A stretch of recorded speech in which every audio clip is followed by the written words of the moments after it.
everyone. Today we're looking at what happens on the way out of the garden. The human named his wife Eve because she was the mother of all living. And Yahweh God made garments of skin for the human and for his wife and clothed them. Then Yahweh God said, "See, the humans have become like one of us, knowing good and evil, and now they might reach out their hands and also take from the tree of life and eat and live forever."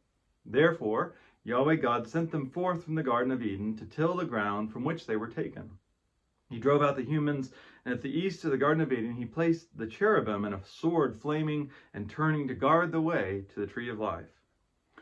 So in the big picture, this is a story about humanity in general and also Israel in particular, right? I mean, it's the story of the human and his wife named Life. So we see already some positives and negatives in the conclusion of this part of the story, right? We have Eve and the positive sense of life will go on through childbirth, and we'll hear about that soon.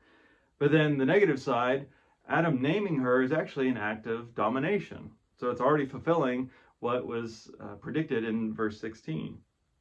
And this idea of clothing, right? They realize they're naked, and God provides them something that is greater than what they can provide for themselves. And yet, has to sacrifice some animals, I assume, to get their skins. And so even here, we're seeing that there is some grace in the midst of their sin. Now, there's also some questions. One of the things that the serpent said was, oh, if you eat the fruit, you won't die, even though that's what God said would happen. But, well, was the serpent kind of right? I mean, they didn't drop dead when they ate the fruit, but maybe God and the serpent were saying different things.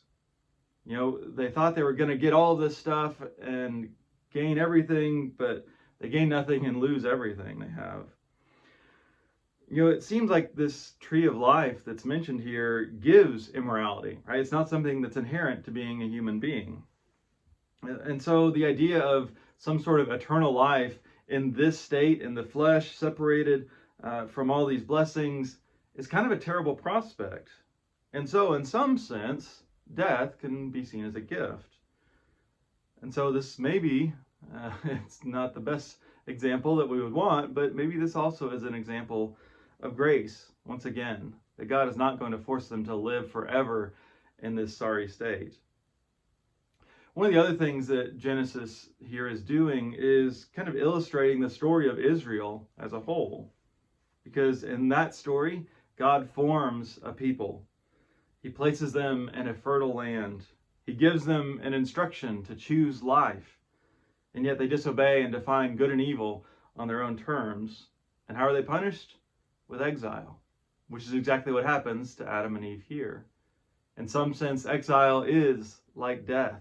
It's being forced out of the true life, of eternal life. And yet, even in exile, for the story of Israel, for the story of Adam and Eve, and for us in our story, exile is never the end. Even there is grace.